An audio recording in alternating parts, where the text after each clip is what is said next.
And now, ladies and gentlemen, right to your host of this House of Musicians, Barry Smith.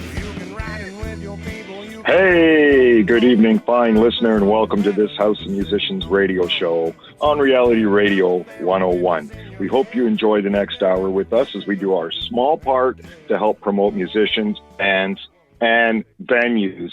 Gary Labar, I'm super stoked. How are you tonight? I'm fine, Bear. How you doing? I'm doing really, really well. I'm stoked to have Cory M Coons on the show this evening, and I know he's a friend of yours, so I want to do something different this evening and get you involved in talking with Cory with me. That sounds like fun. It does, and I appreciate that very much, Bear. No, well, folks, let's not wait any longer. Please help me welcome Cory M Coons. Cory, how are you doing, my friend? I'm doing very well, Barry. Thank you so much. It's a pleasure to be here, and it's a pleasure to hear from you, Gary. It's always awesome. Thank you very much, sir. Yeah, and you have quite the resume, my friend, Cory. You've done so much work, and you write amazing songs. You have a wonderful voice. I love your variety of songs that you write. They're just they're not rock, they're not country. They're kind of in the middle somehow, and just amazing songwriter. So it's our pleasure to have you on the show, Cory. Let's do this. Let's start right back when I know you started playing and writing possibly when you were 13. I know you started playing when you were 13, which is super impressive, but I want to know how you got involved on that. How were you introduced to music? Was it your folks? Did you have an older brother with a vinyl collection? And who were you listening to back then?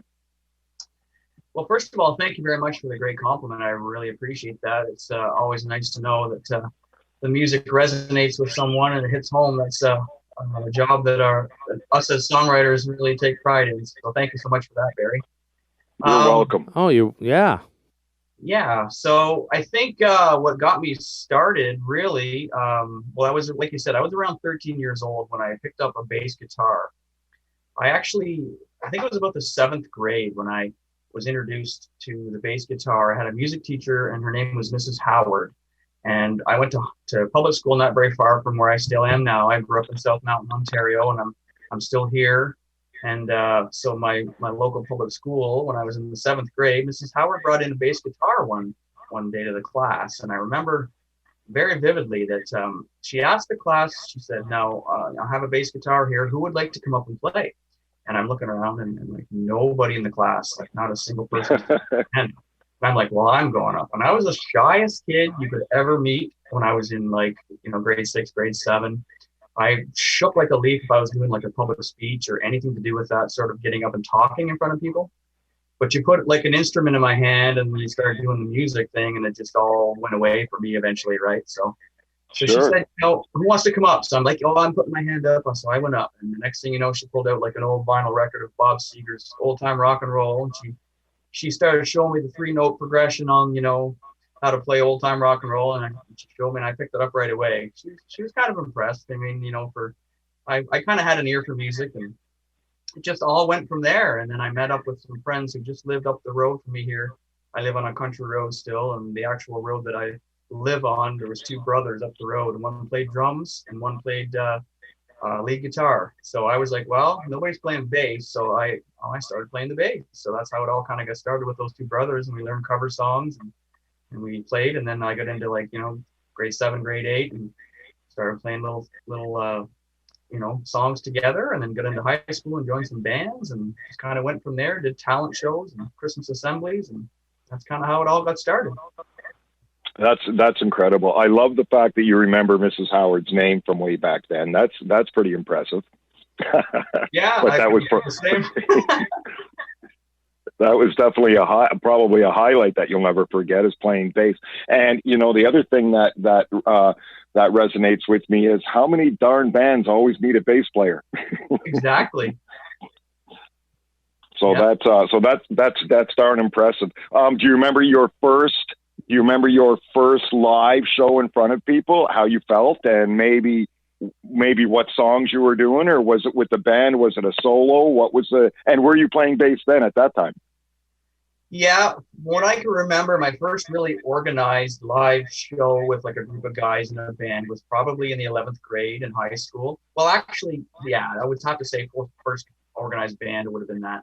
I had a couple things earlier. It was just like me and another guy or something would do something, but first real band live show would have been about the 11th grade.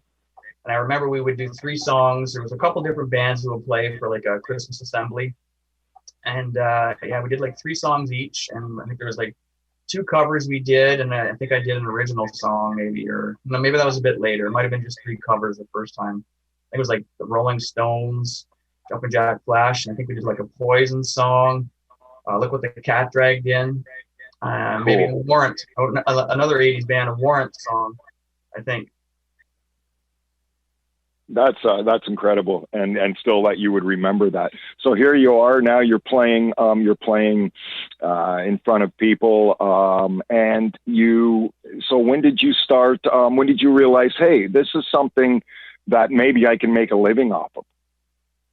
Well, right after I finished high school, I started college in Ottawa. I went to Algonquin College, and I was taking a recreation management class or course for the first part of that first semester or whatever it was, first term.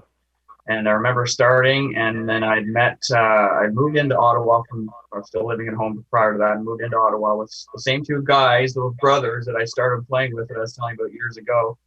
But this was a few years later, obviously, and they had a place in Ottawa. So I moved in there, and then I started going to college. But then I got a call to join this band in Ottawa. There was the Barhaven area of Ottawa, which is the West End. They were a really sort of, pretty hot cover band at the time. They were originally from Cornwall. Most of the band had moved from Cornwall into Ottawa. So I joined up with those guys, and then within about 4 or 5 months, by the end of the summer, going into September, they decided they wanted to take off on the road. So we did a whole Northern Ontario tour for about 2.5 months, all across, like up in Northern Ontario, like in places that you may never want to go again, but I don't know. It was pretty interesting times. So it was the first experience for me getting on a bus with 5 long-haired guys, a big black bus we converted over, an old school bus, and took off. The band was called Heads or Tails. So that was some really fun times, and that introduced me actually to my guitar player, Mark Muir, who's been playing with me again the last few years on the recordings and doing some live shows with me whenever we were out doing shows. And so that was when I first got introduced and met Mark. So I've kept in touch with him for many years. Of course, I was playing bass, like we had mentioned, and then singing harmonies in that band. I wasn't the lead vocalist.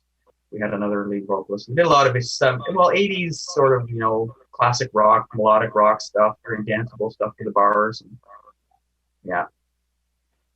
That's awesome, and and so being on the bus, that's probably something that you won't forget. Those are usually quite the trips. We ended up going to Sioux Lookout, and the agent that booked us, it was our drummer that joined. He had the agent after, and he said, if you take us anywhere, he had been on the road quite a bit before, our drummer at the time. He said, if you put us anywhere, can you please not put us in Sioux Lookout, Ontario? Now, nothing against Sioux Lookout. We had a great time when we went there, but he didn't seem to want to go too badly. So we ended up going twice on the same tour. Just didn't get enough the first time. Exactly. One bar on the way there, and then we went and played a couple other towns, and he booked us. I think we had an opening come up or something, and he booked us back in the same town but a different bar. So. Yeah, and so you were also involved with the high energy acts like Heads or Tails, Shake the Tree, and US, in which you toured most of southern United States in 1998. Let's talk about that. That's pretty exciting to be from a small town in Ontario and then be touring in the United States. What was that like? Yeah, that was so crazy because that's like, I joined US or us, however they want to say it. What was that? 1998, I believe, when I joined. I spent most of 98 with those guys. Yeah. So that's like, you're looking at over 22 years ago, 23 years ago, right? So. Right. So, I mean, just an amazing experience, being a single guy, not tied down, kind of still being back and forth from home too with my parents at that time. And so taking off with those guys was like a big culture shock for me, coming from like the little tiny small town out in the country almost, and joining up with those guys. They kind of smuggled me across the border, I remember, because to get going with them took off from Ogdensburg, and we left and took on. They were doing 6 weeks at a time down in the southeast and 6 weeks back home in Canada at that time when I first joined.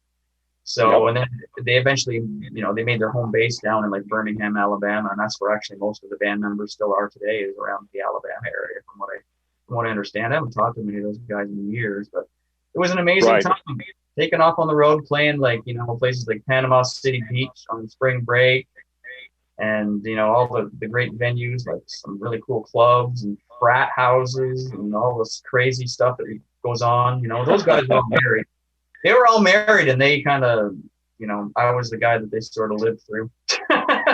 Yeah, no kidding. Well, that sounds like a crazy fun time, and like you say, you were very young too at the time. So, what an exciting way to get around and go play music. And then we had a little move from Gary. Gary, what was the move all about? Well, when you said a little town, because Cory was raised on a part of a farm, right? The farmland and all that stuff. Yeah. So I was just trying to be funny, but. Just down the road from a farm. Yeah. So, I met Cory, how many years ago was it? Approximately. It was at least 10 or 12, 10 maybe? Well, my dad's been gone 10 years in October. Really? Really? That long? So it's been probably 15 years, maybe, Gary. Oh, my God. Yeah. Well, someone hired me to play drums. I'm a guitarist, vocalist, keyboardist, but I also play drums. And it was the Ontario Country Music Association, right? Yeah. And it was a show for a bunch of different artists, and this one particular country rock band didn't have a drummer, and they called me just like 2-3 weeks before, and they said, "Hey, could you come out and learn our tunes?" And they were original tunes, right? And I had to cram. It wasn't that good, but I had to cram and try to learn what they were doing, and Cory was there, and he came up to me afterwards, and he said, cool. "Hey man, I kind of like your drumming. Remember that, Cory?" And I said, "I'm not a drummer, really." I said, "This is not my main instrument, and then we started talking and kept in touch, and we've worked on projects. I've done live TV with him, and we're just good friends, and when he comes this way, he stays at my home, and it's fantastic. I've always been kind of a fan of his, right? So yeah. Well, thanks. Well, Gary. it's definitely. So sorry, Cory. Go ahead. I was just gonna say, very proud to have met you, Gary, and it's been a great working relationship and friend relationship over many years. Yeah, and we're on the same record label and the same management company, which is great. Right. MTS Records in Pittsburgh, Pennsylvania.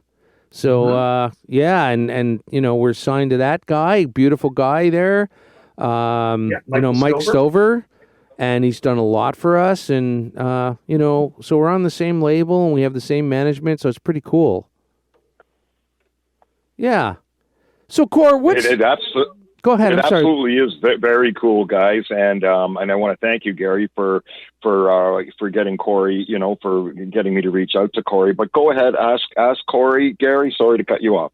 Like, Cory, I was listening to some of your newer stuff and everything, and I love your guitar sound. Mark's guitar sound or yours. On what's the amplification and what kind of guitars? Because you have a nice crunch, but I use a Marshall crunch, when I'm using my stuff, because in my band, we're a pop rock kind of band, a little bit of hair band type of thing. And I like a good, my amp is 40 years old, my Marshall that I use, and it is a collector's item. Right. And I like that distortion stuff that I use. It's an old, 70s distortion. But what do you guys use for that, if you don't mind me asking? Well, a lot of the electric stuff and sounds that you hear on the last probably 2 or 3 albums or EPs for sure would be Mark's sound, like a lot of that, because I do a lot of the acoustic layering, a lot of the rhythms. Mm-hmm. Now, I did do some electric, a couple little solos here and there on parts of some of the songs on my Long Road Home album. Actually, you helped out, Gary, on a couple songs of that too. You and Mike Swain helped out and did some stuff, tracking, and shared some files back with us, which turned out great. And but yeah, Mark I remember when we worked with Ron Nevison when we did that album, because we started that album Long Road Home down in we were out west, actually, in the United States. We were in Vancouver, Washington. And so, when we worked with Ron Nevison, he was a legendary producer in his own Yeah, right. famed legendary record producer, and that which earned, earned you recognition from the Los Angeles Music Awards, the Producers' Choice Honors, and the Jose Music Awards. That's amazing. International Singer-Songwriter Association and Radio Music Awards, among others. So that's incredible.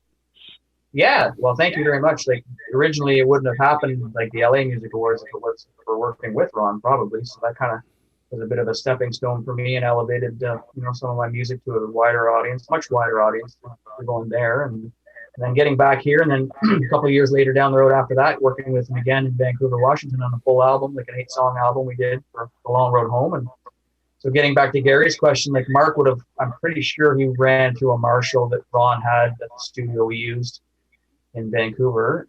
So he would have used some different things, but I remember seeing there was a Marshall cabinet that Mark did a lot of the rhythm stuff with, and then probably switched it up a little bit once we got into doing solo stuff, getting into the control room and doing some things. The one thing that I love, though, Core, a lot of people don't know this, is your band and my band, our songs, we tune a half step down.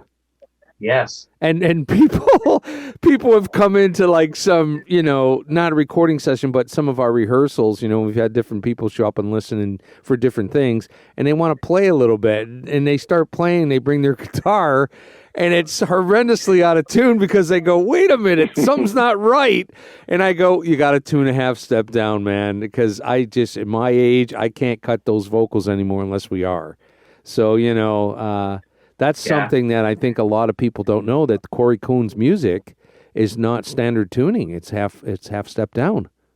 Well, funny enough, I pretty much always since high school used that tuning, because if you remember like bands like Poison and a lot of like 80s hair bands, a lot of those guys, even back into the 70s with Lynyrd Skynyrd, like they would use the half step down tuning on a lot of their songs. So when I started, it was such a familiar thing for me, because when I sing, my voice is a bit of a higher timbre whenever you hear it.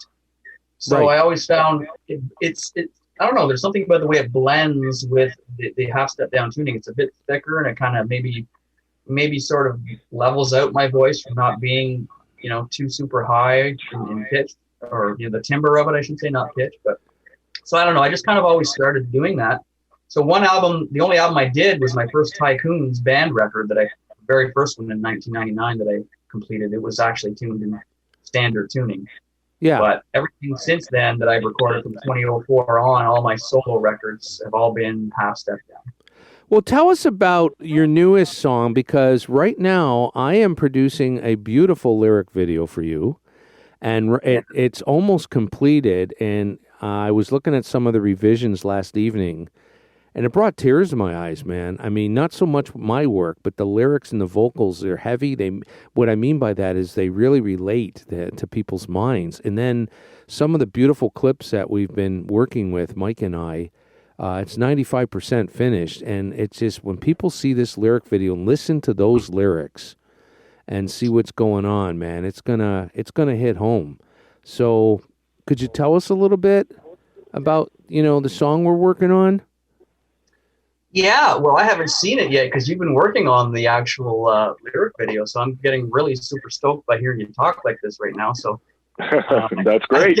I can't wait to see it. So I'm looking forward to that. But the song itself, it's really, it's a freedom song. It's called Freedom Road, and really, it kind of encapsulates in the universal way that I tend to write things.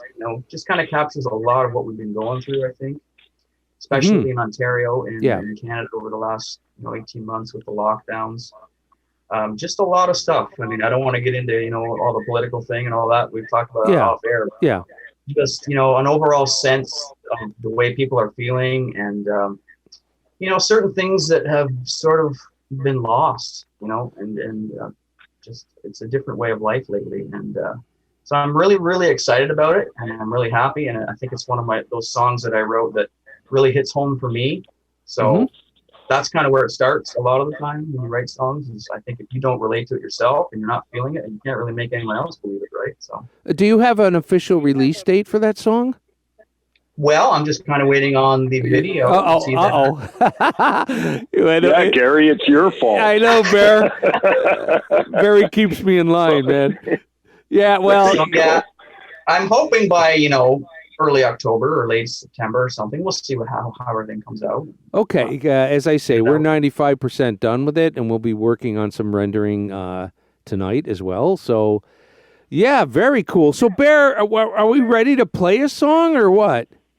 Yeah, I just want to say, Cory, I love the fact I love artists that write their own stuff. For me, original stuff is key.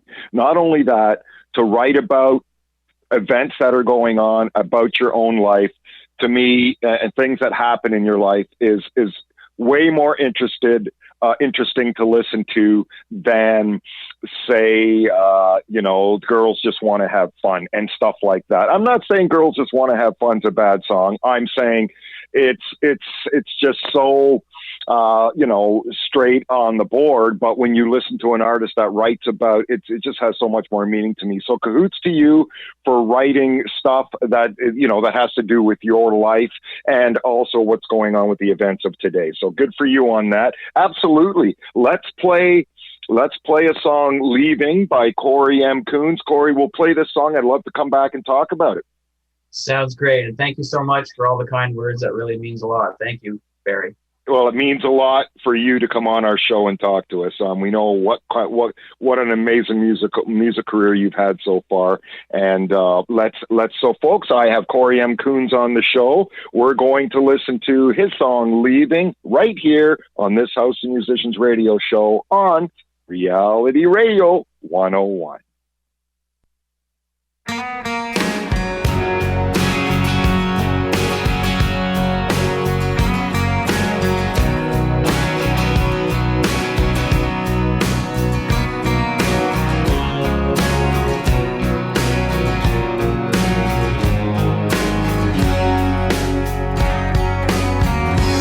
Guess I'm leaving home tomorrow,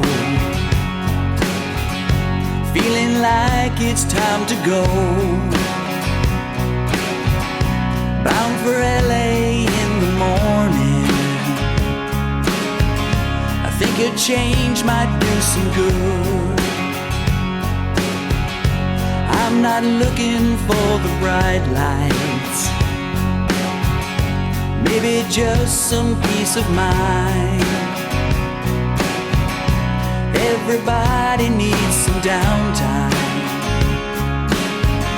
To work it out, it's only right. I'm so tired of all the trying, not pulling punches anymore. The past is in my rearview mirror. I left that battle at the door. Now I'm leaving in the morning.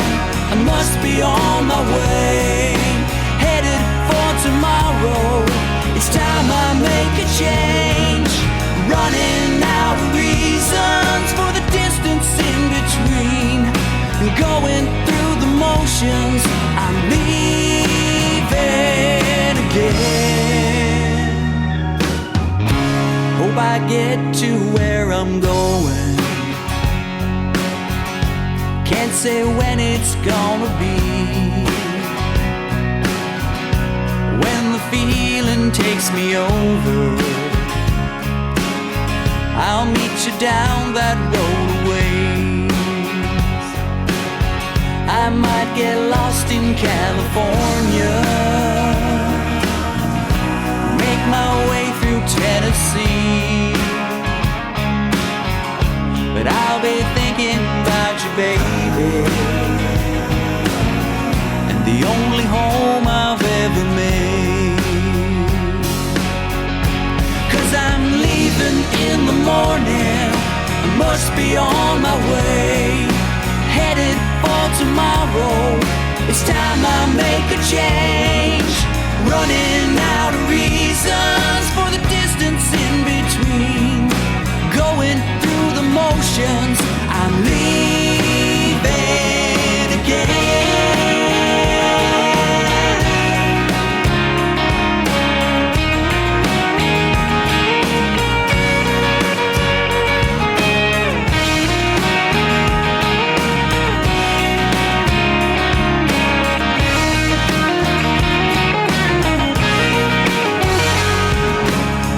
yelling why. It's down to goodbye, no turning back around. Got to keep up the stride, no hiding behind this pride. Ain't gonna change, been counting the ways what's all been said and done. Not wearing me down no more. 'Cause I'm leaving in the morning, I must be on my way. Headed for tomorrow, it's time I make a change. Running out of reasons for the distance in between. Going through the motions, I'm leaving again.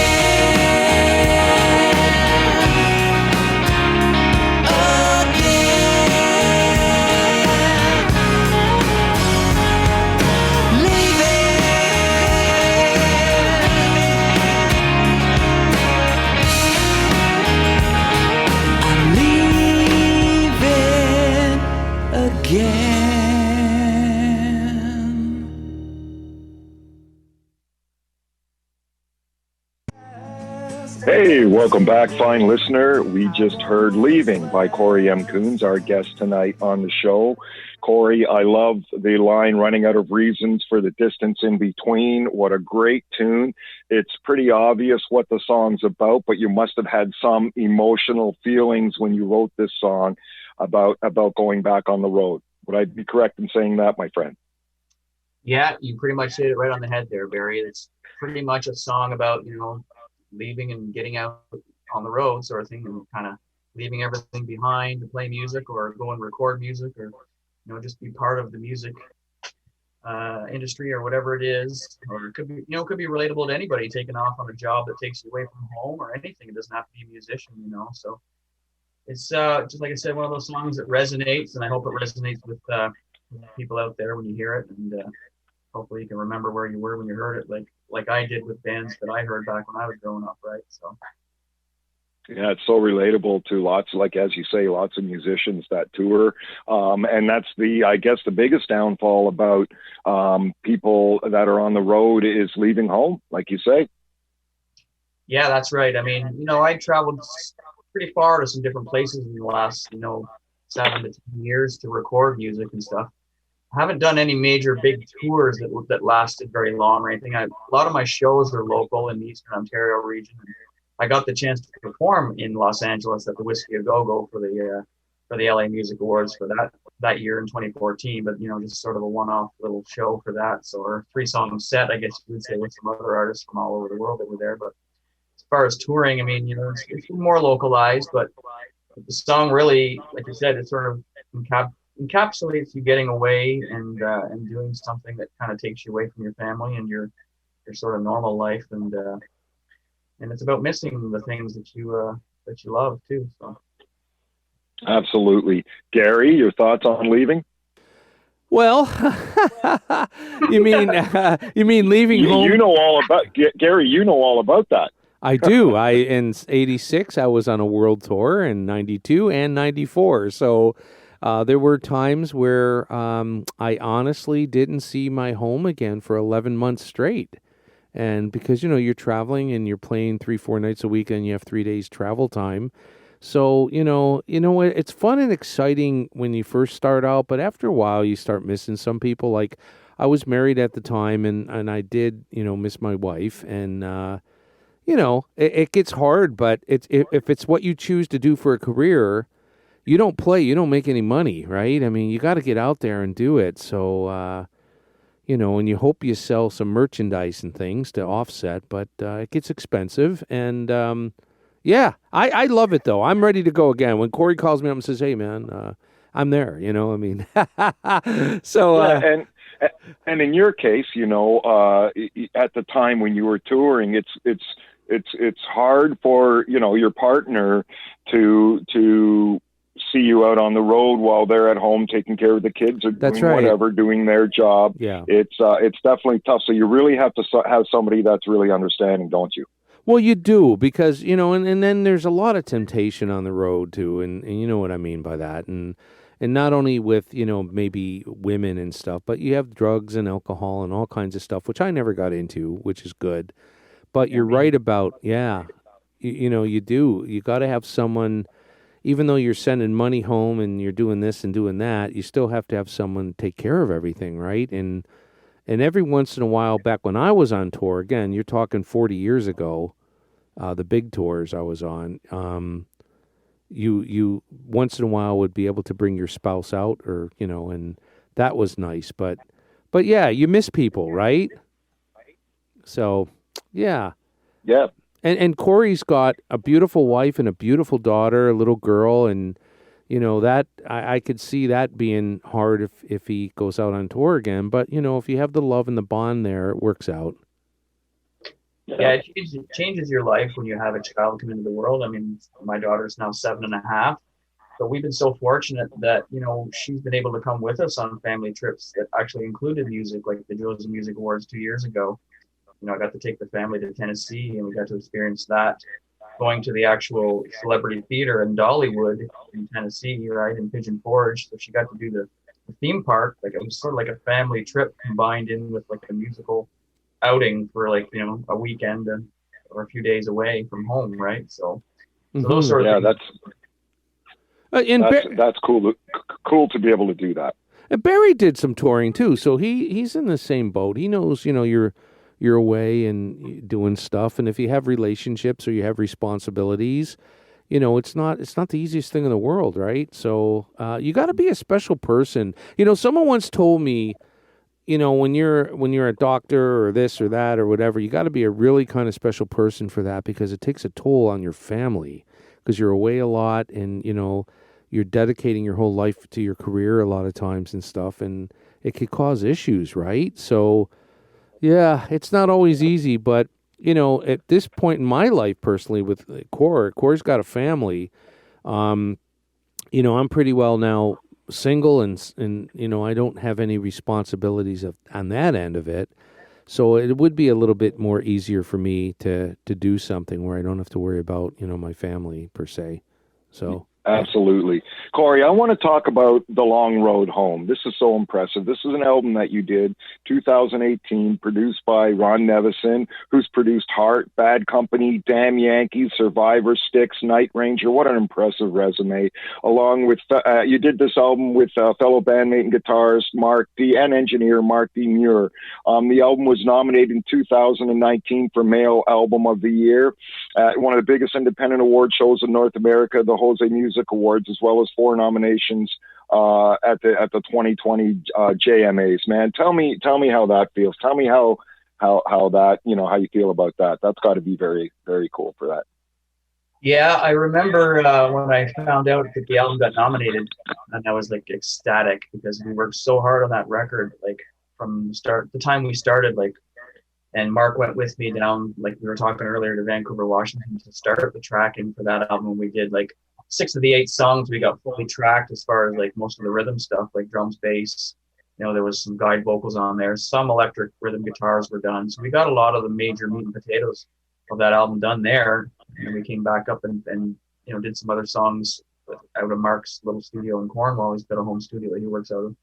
So then we would share the files back and forth by way of internet files these days with Ron later to finish up the album. And brought in some different guys to do some parts, and it just worked out really good. And of course, Gary and Mike Swain added some stuff on a couple songs, and it's just one of those albums that I think it really, for me, growing up with the 70s and 80s, really heavily influence of music, it really brought me full circle. I think that album, with my writing and my songs and where I was at, I just felt like it was a completion sort of a lot of things.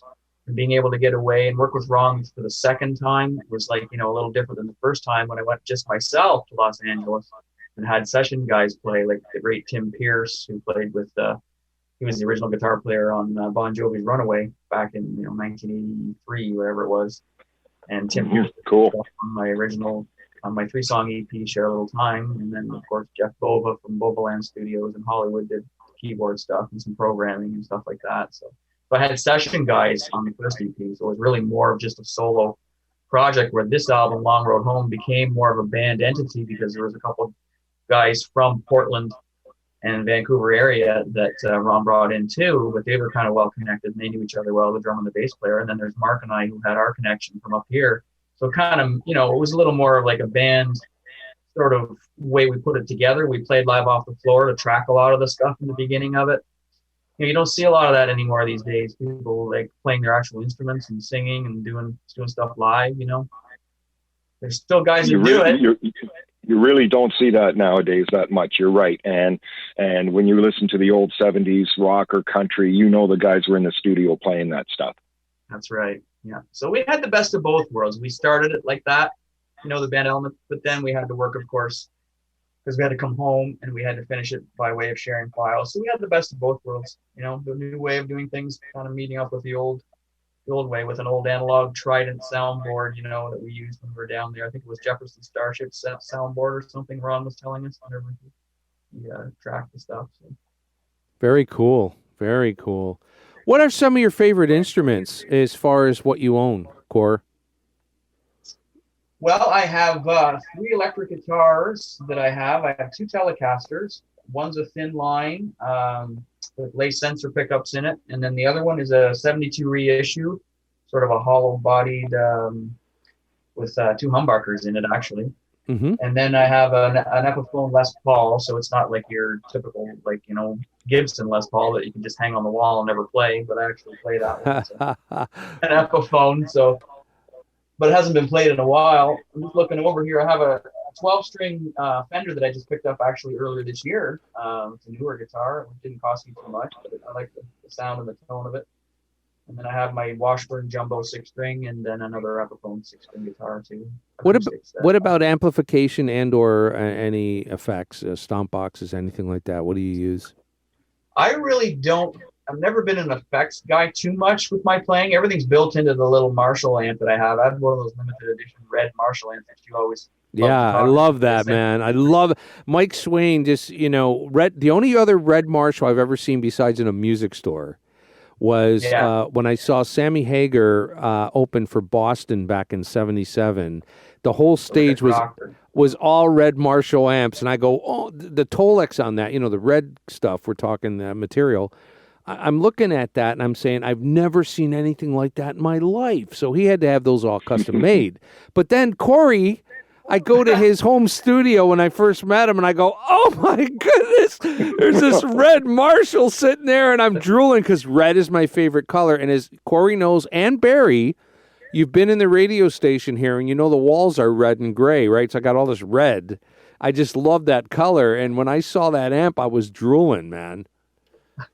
And you didn't take it with you when you left. No, I should have, because, and you know, unless you order a Marshall that's red custom, very few suppliers, I'm not saying all, but very few would even have a red Marshall. And when you find it in the stores, you know, people grab them pretty quick. Do you remember where you got that, Cory? Yeah, that was a friend of mine that used to play with me, and when I had my band Tycoons, and actually he played on my first solo record too, Mr. Mike Kelly, who's just from not far from where I grew up. He went to the same high school from the town of Iroquois, Ontario here. He sold that to me. He had 2 of them, and he sold one to another local guy, and then somebody stole that one from that guy. Not me. I had the other one. So kind of a funny story there too. The guy that got his stolen, he saw me playing with mine. He said, well, "Where'd you get that?" I said, "Oh, Mike Kelly sold it to me." "Oh, okay."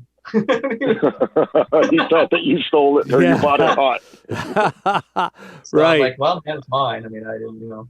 But so anyways, yeah, he had 2 of them, I'm pretty sure. And but they're pretty limited edition. Yeah, for sure. That's excellent. Awesome. Yeah. I want to ask you about something pretty special here, Burning Bright at Christmas time. Tell me all about that. That must have been so exciting. I know your daughter was doing backup vocals on it, and something that will be on tape forever. Let's talk about that real quick. Yeah, you bring a big smile to my face just by bringing that up, because that was so fun. You know, being at home the last 18 months a lot, and of course we've been homeschooling my daughter Charlie, and she's been here a lot, so we just had the fortunate time to work on stuff together. And she sings. She grew up singing and being very entertaining. She's been around me all the time too. And so I started doing that. With how it got kind of started is I ended up buying an old Tascam. Gary will know probably some of this stuff. An old Tascam 4-track. I bought it from a guy out west in Alberta last summer, and he sent it right to me and mailed it to me and everything. And I I had a bunch of old cassette tapes, 4-track tapes, that I wanted to go back and kind of go through all this stuff. There's so many years that I had, compiled ideas and some finished songs that were started as demos, right? And things. So when I got working away at it, I said, well, you know what? I'm going to try to record something on tape first. So I double tracked like 2 acoustic 6-string tracks, and then I brought in a mandolin part that sort of blended it in with it. And I did that all on the 4-track. And then I took that from there and, sent it over to my other Boss digital little unit that I have, a Boss BR 900, I think it is. And then finished the song from there, and it just turned out really, really cool. And having Charlie come in and sing those parts, sang on the chorus, and tracking her doing that, and it was just such a blast. Having her sit there in like a little Christmas hat on, I took some pictures of it, and then we put the video together. I incorporated a lot of pictures from some local stuff that we went out to as a family from Upper Canada Village, pictures and little videos at Christmas time, and put that all together. Pictures of the farm and all that stuff. Just an old style, sort of vintage feel song, like very Americana, sort of old. A lot of my influence from my kid when I grew up were in there, probably listening to my mom's old records and all that stuff. And just getting Charlie and the family extension in there is just one of those things I'll never forget. And like you said, it's on tape and now on CD and everything. So. Yeah, and do you think you will? She's going to take the direction of her father as far as playing and singing, writing songs, and would you promote that?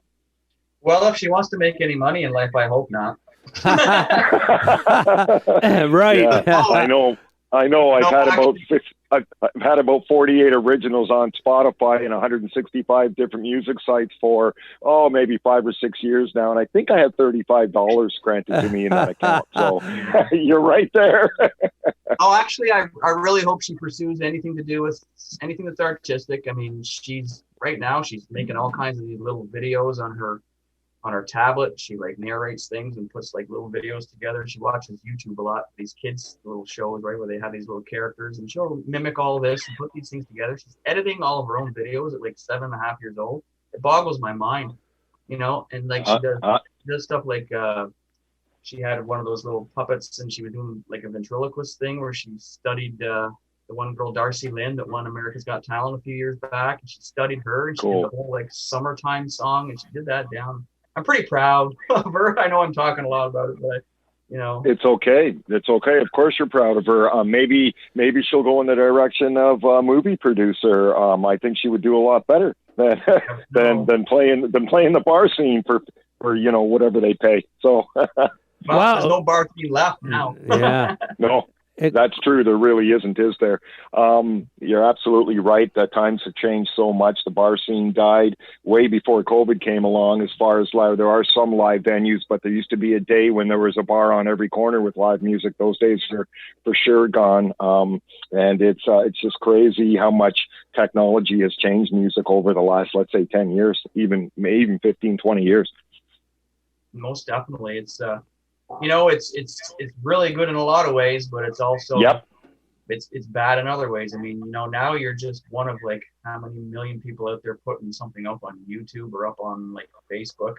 It's like some people, like, no offense to anybody who's doing music and they love it as a passion or whatever it is, or a hobby or whatever. I mean, that's fantastic. You see so much of it. It's just like, let's just do it and put it up there for fun and whatever. It's just like, wow. It really is. And, it's hard to be competitive nowadays because, 30 years ago, you had to study and listen to albums and slow the album down to learn a guitar lick. Now, there's 10-year-old kids out there that are playing like, better than Jimi Hendrix. So, it's just the way it is with the technology that's out there. They can learn really quick. Yeah, for sure. And, even me, like I've been teaching like, intermediate guitar to people for like the last probably close to 20 years as well, and it's to see the way the kids are still listening to the old music as opposed to the new stuff. Like, it's just like it never dies. It never goes away. They want to learn like an AC/DC song, or they want to learn like something, just a classic riff, and like, it's crazy. And they can pick that up anywhere now, like on YouTube videos, or, find the tabs anywhere. It really is crazy how quickly you can find that stuff anywhere and how good people are nowadays compared to back in the day. Let's do this. Let's play another one of your songs, Cory. And then but before we do, I want you to tell people where they can find your stuff, purchase your songs, merchandise, and find your stuff. Let's do that first, and then we'll play one of your songs. Yeah, so you can go to my official website, which is www.corymcoons.com. And you'll find all the links there at the top. You can find YouTube, you can find Spotify. I think there's an Apple iTunes link. So all the the digital platforms and wherever you can stream it, you can find that all there. I'm on Spotify, and I'm pretty fortunate with Spotify as far as the streams and stuff over the past few years, thanks to Michael at MTS. So that's helped out a lot. And you can also order still physical CDs from the website. You can go to the music section and order that. And actually, I was even selling some limited vinyl editions of some of my albums in the past couple of years. If anybody's interested, that's sort of like a specialty order that you can kind of hit me up with an email or send me a message on Facebook. I'm on Facebook very prominently. I've got my my music page, which is facebook.com/cmc.music, and then of course just my personal page is on there too. So anybody could send me a message or send me an email, and if they wanted to get a vinyl copy of something, I can put in a specialty order through a distributor that I've used out of Nevada over the past couple of years. But it's pretty pricey to do that stuff. So. But CDs definitely. Yeah. Go ahead. CDs you can order off the website too, so that's all there. Yeah, folks, please check out Cory M Coons. Great songwriter, great singer. And let me just add, more than 170,000 plays on Spotify.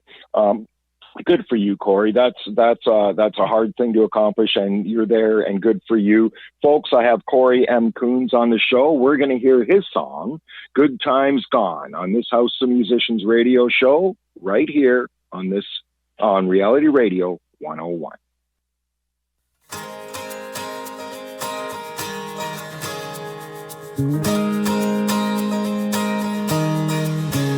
Feel the sweet breeze blow down the lane. Wildwood flowers grow round the bend.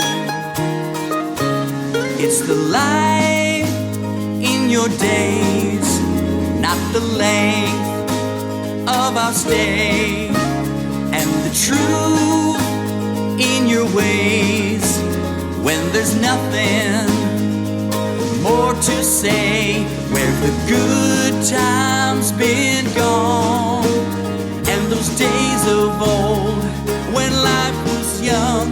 Let your spirit unfold, be my heart and soul, make me feel alive, where the good times gone.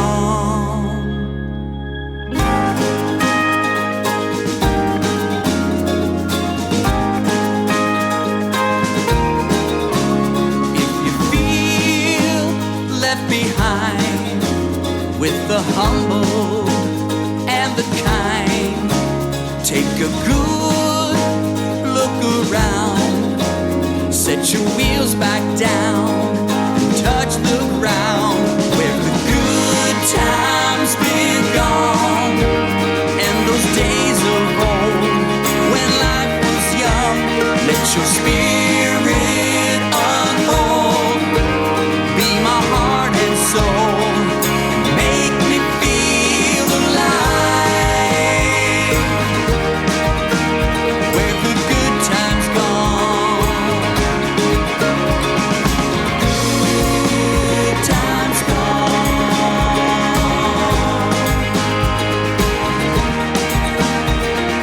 days of old when life was young and calling you back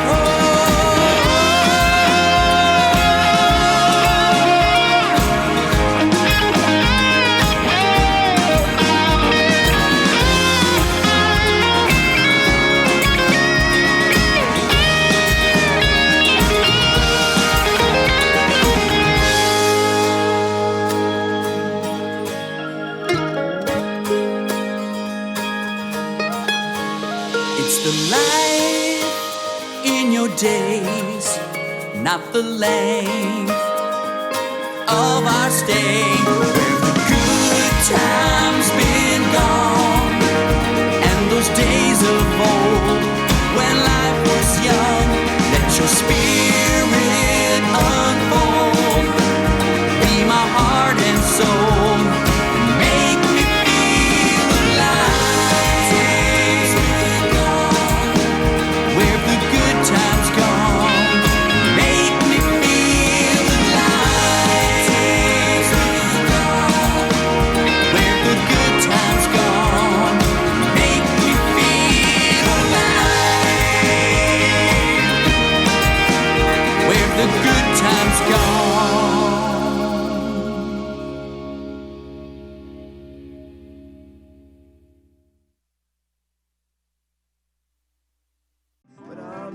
Hey, it's Gary Says. Welcome back to the show, folks. We have Cory M Coons on the show, and we just heard Good Times Gone. Let's talk about that briefly. I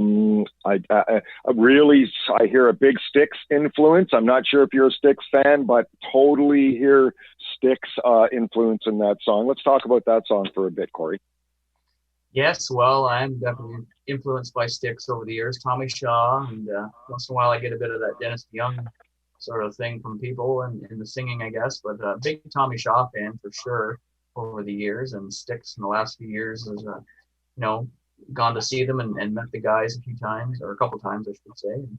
But yeah, I mean, that song "Good Times Gone" just sort of, you think about the lyric in there. It's the life in your days and not the length of your stay. So it's really about making every minute count and living your life to the fullest and doing what you love, following your heart, and it's a little reflective on days gone by sort of thing too. So that's kind of the whole premise of that song. And lucky enough to get down to Nashville, actually, just before everything kind of hit there in late February. It was about the second or third week of February. We were in 2020. We were down in Nashville, Mark and I, to work with Ben Travis, who has a studio just outside of Nashville, called Two Cats Music, and we did 2 songs there.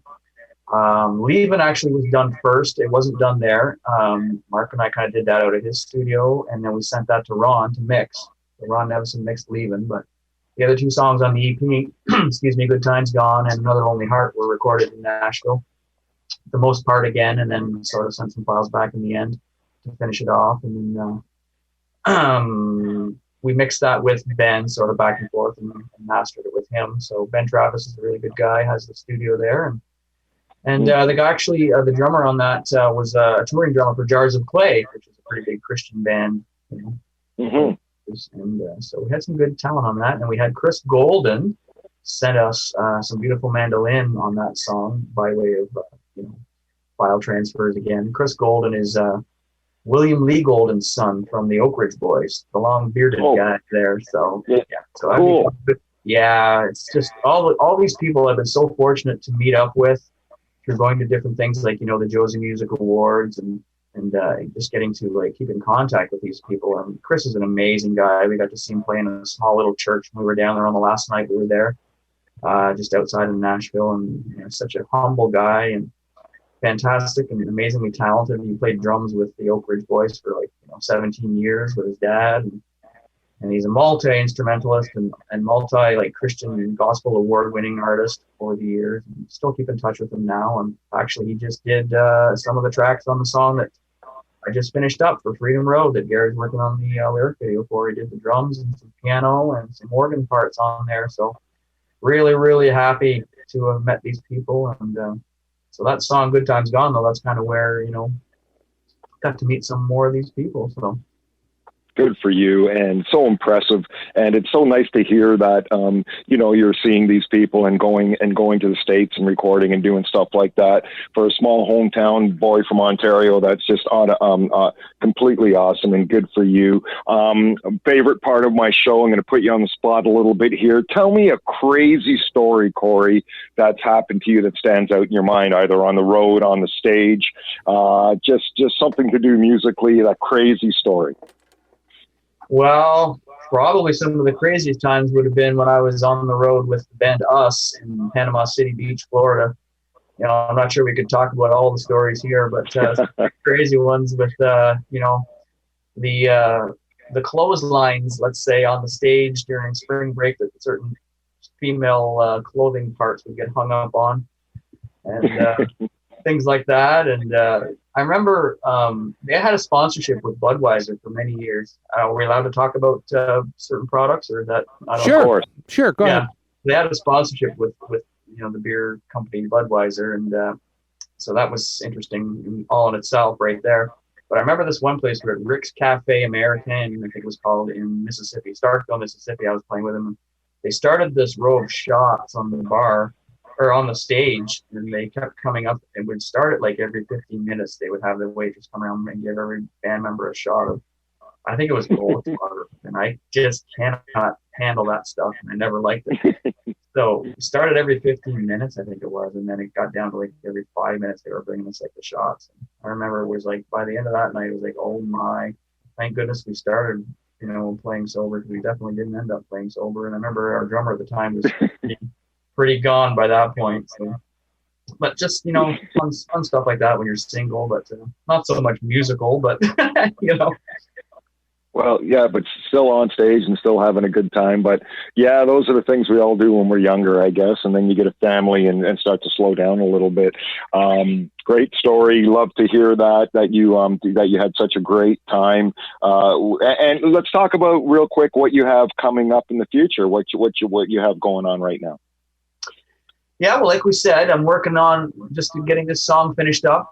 Freedom Road is the audio, actually, it's been recorded and mixed and mastered, and we're just getting the lyric video together now with Gary and Mike Swain. So I'm really looking forward to that, and getting that out there hopefully within the next month or so, 3 weeks to a month, get that out and get it promoted.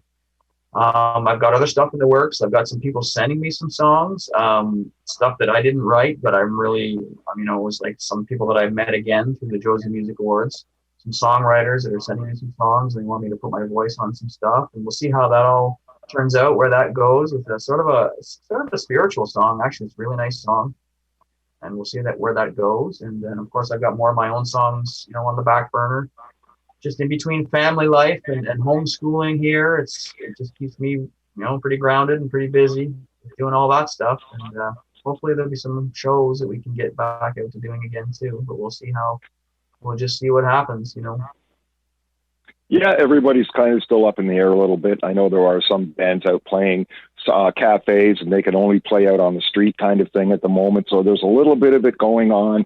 I don't think it's back full force. So we look forward to keeping up with your progress and see what you're doing. Gary, final thoughts? Your friend Cory M Coons on the show. Well, what can I say? I'm biased. That's okay. Look, if I thought Cory's music I didn't like, I'd tell him. He knows that. We have an honest rapport with each other. And, we've worked on things before, and he said, well, I'd rather have this or this. And I'd say, yeah, so that's not the issue. But I love his music. It's commercial. It's pop. It's rock. It's got a taste of rock, a little bit of country. It's put together well. He uses really good musicians, and the production's always really good. So, as I say, I'm biased. I love it, and I listen to it all the time. Anything he puts online, I listen to all the time. So, yeah. Good. Yeah, and he's a humble and down to earth guy too. I mean, Cory, for sure, good for you. Yeah, for sure. Absolutely, Bear. Well, thank you very much, you guys. It means a lot to be here. I'm really honored to be on the show, and when Gary mentioned it about your show, Barry, I was like, yeah, sounds great. All the artists that I heard that you had been interviewing and stuff, all the classic people over the years that I know and stuff too, So, it's just, it's super to be around good people. And sounds like you're a great guy, Barry, and I appreciate everything you've done. And I appreciate listening to my songs and promoting everything. And thank you so much. Oh, you're so welcome. It's an honor to have you on the show. My wife and I are concert nuts, so soon as everything gets back to normal here, or somewhat normal, we're going to definitely get out and see you play. It would be an honor, and we're going to also keep following your progress. So thank you so much, Cory, for doing the show. It was absolutely our pleasure. Well, it was my total pleasure. Thank you so very much. It's been very fun. Thank you. And to the listener, I say thank you for being here, and always dance and sing. Let the music bring your soul to the surface for all the world to see. Until next time, have a shuffle your feet kind of week, and good night. You've been listening to this House of Musicians radio show on Reality Radio 101.